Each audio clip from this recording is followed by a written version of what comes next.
पहलवानों के आंदोलन में योगी आदित्यनाथ से कुछ बड़ा संदेश दिलवा सकती है आरएसएस। ब्रजभूषण पर फैसला मोदी नहीं योगी लेंगे, हर कोई रह गया सन्न। उधर बीजेपी के खिलाफ बड़ा कदम उठाने की तैयारी में थे नरेश टिकैत। इधर योगी ने भी ले लिया बहुत बड़ा फैसला। अब योगी बनाम विपक्ष की होगी लड़ाई।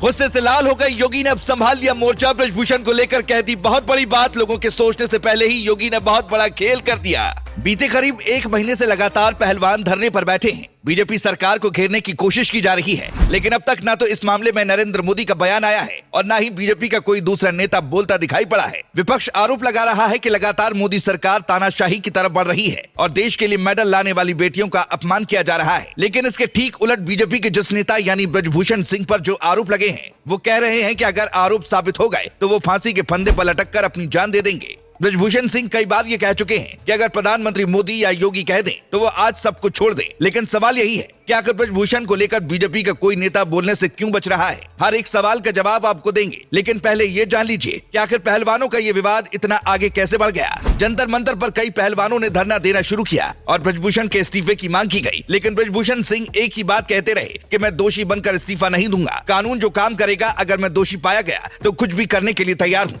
बता दें कि भारतीय कुश्ती महासंघ के अध्यक्ष ब्रजभूषण शरण सिंह के ऊपर महिला पहलवानों के साथ यौन शोषण के गंभीर आरोप है। इस मामले में उनके ऊपर दिल्ली के कनॉट प्लेस थाने में 2 एफआईआर दर्ज हैं। इसमें एक एफआईआर पॉक्सो एक्ट के तहत दर्ज हुई है। ब्रजभूषण शरण सिंह के खिलाफ बजरंग पूनिया, विनेश फोगाट, साक्षी मलिक समेत कई नामी रेसलर 1 महीने से ज्यादा समय से जंतर मंतर पर धरना दे रहे थे, लेकिन 28 मई को उन्हें जंतर मंतर से हटा दिया गया। मीडिया रिपोर्ट की माने तो उसी बात को लेकर विवाद अब काफी बढ़ चुका है और पहलवानों की तरफ से लगातार हो रहे प्रदर्शन को लेकर आरएसएस प्रमुख मोहन भागवत काफी नाराज बताए जा रहे हैं, क्योंकि अब ये मामला अंतर्राष्ट्रीय स्तर तक पहुंच चुका है। इसीलिए बवाल पहले से ज्यादा बढ़ गया है। माना जा रहा है कि अब क्योंकि आलाकमान ब्रजभूषण के मुद्दे पर कोई बड़ा फैसला नहीं ले पा रहा है, तो योगी आदित्यनाथ इस मामले में कुछ कड़ा संदेश दे सकते हैं। योगी आदित्यनाथ हमेशा ये कहते हैं कि उत्तर प्रदेश में किसी भी माफिया को बख्शा नहीं जाएगा, अपराधियों पर सख्त से सख्त कार्रवाई की जाएगी। लेकिन अब जब ब्रजभूषण सिंह का नंबर आया तो योगी भी खामोश है। लेकिन योगी इसलिए खामोश है क्योंकि ब्रजभूषण सिंह पर कोई भी आरोप अब तक तय नहीं हुए हैं। लखीमपुर हिंसाकांड में बीजेपी के नेता पर ही योगी आदित्यनाथ ने किस तरह की कार्रवाई की थी, उसे सभी ने देखा। आलाकमान ने लखीमपुर हिंसा के मामले में कड़ा रुख अपनाया था, लेकिन अब क्योंकि मामला पुलिस की जांच के दायरे में है और पुलिस जल्द ही चार्जशीट फाइल करने वाली है, तो इस पर सरकार कुछ भी बोलने से बच रही है। ऊपर से ब्रजभूषण सिंह भी लगातार ये कह रहे हैं कि अगर वो दोषी पाए गए तो वो खुद को फंदे से लटकाकर अपनी जान दे देंगे। ब्रजभूषण सिंह का आरोप है कि उन्हें फंसाने की कोशिश हो रही है, लेकिन उनके इस आरोप के बीच ब्रजभूषण शरण सिंह पर पॉक्सो एक्ट के तहत जो मामला दर्ज है, उसमें लड़की के ताऊ ने दावा किया